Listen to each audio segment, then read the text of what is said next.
Barack Obama's wife is an Ivy League trained lawyer. She spent years as a high-powered executive, but now she's entering a role that's very traditional. So some wonder if her experience and her expertise will be put into a box. CNN's Susan Roesgen is following this part of the story. She joins us live from Chicago. She's a pretty impressive lady, Susan. I know, Nicole, and I think it's just a shame that you have to think about, I don't want to overstep my bounds. I don't want to overshadow my husband. I mean, it's tough. I don't envy her. Publicly she has said, Nicole, that her first priority is going to be caring for her daughters. But there are other ways she could fill her time.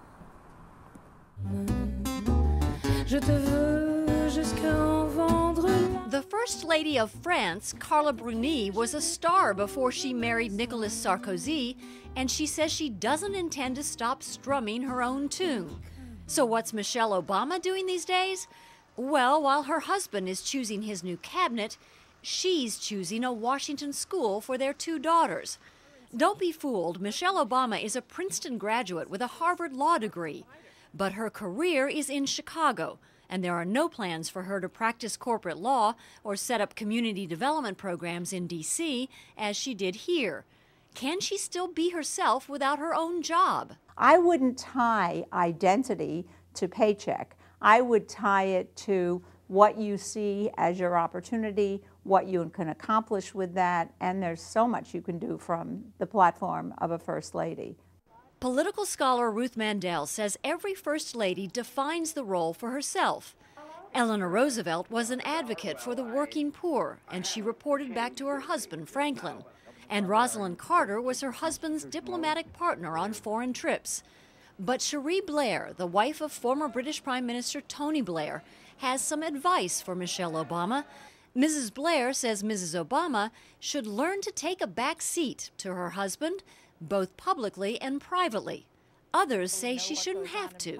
I think every First Lady has had an opportunity that few other people have, and that is to express her opinion, give her advice, and then he gets to choose how he wants to use that. So everything really depends on the relationship they have and what her interest is in influencing his thinking. And as former First Lady Nancy Reagan once said, a woman is like a tea bag. You never know how strong she is until she's in hot water.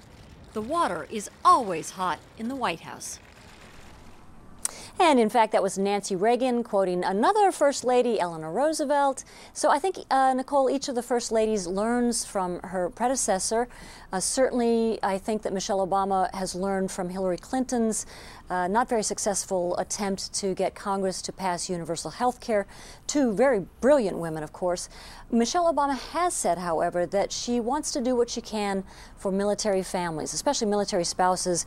With the economy so tough, she's really wants to, help these men and women coming back from Iraq. So she has some good things in mind. She has a lot of good things in mind. And we were also hearing in your piece that you said that each First Lady really shapes the role for herself. But if she looks at Hillary Clinton as inspiration, do you think she might be more of a Hillary, or some said during the primary season and the election, a Jackie? Oh, I would have to say she may be a trendsetter, and certainly everybody watches her fashions. What is it, Nicole, with women, whether it's television anchors or First Ladies? It doesn't matter how smart you are. It matters, what you look like is what people are going to comment on. Yeah, unfortunately, but I think she's going to be not so much Jackie, not so much Hillary. She has to stake out new ground for herself. She has to be careful. Partly, Nicole, it's because of what she said early in his candidacy. Remember when she was quoted as saying, "For the first time in my life, I felt proud to be an American." Oh boy, when that one got out, she really took heat for saying that she was too militant, too aggressive, and so she had to soften her image somewhat. But I think just like a lot of women, she has many facets, a multifaceted woman. It's not just what she wears. It's not just how her hair looks. It's not just what she says in a moment of pride. It's the whole picture in her case.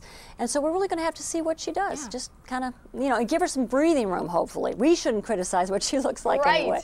She is is a unique package indeed. And you know, while you were talking, Susan, we heard the sirens in the background, so it reminded us that you're in Chicago. Is there any indication, any cue of how she was in Chicago as Barack Obama's wife there, as the senator's wife, to give us a cue on how she's going to be in the White House? She's a beloved lady there in the Windy City.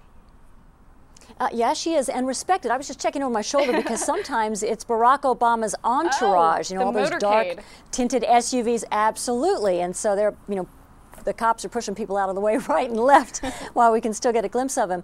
You know, she was not very visible. She was not only in corporate law, of course, but her last job was as a communications, a community and volunteer outreach marketer person for the University of Chicago Medical School. So that, you know, that's not really a high-profile job. It's prestigious. It was at a university. Certainly her Princeton and Harvard pedigree had something to do with that. But, you know, her husband was the senator, and they lived a nice life, one in academia and one in politics. Now she's front and center politics, and that's going to be the tough balancing act. Should she stay behind? Should she go forward? And also, something else to think about, Nicole, is here her husband is right on the verge of naming former First Lady Hillary Clinton to be Secretary of State. You know, far greater role than Hillary Clinton ever had as First Lady, and a far greater role than Michelle Obama will have as First Lady. So I can only imagine that there's no jealousy in Michelle Obama. Her husband seems to be choosing women for cabinet positions. Again, seems to be on the verge of making Hillary Clinton Secretary of State.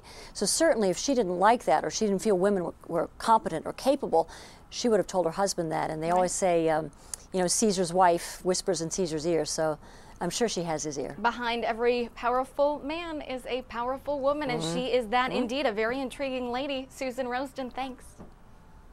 You bet.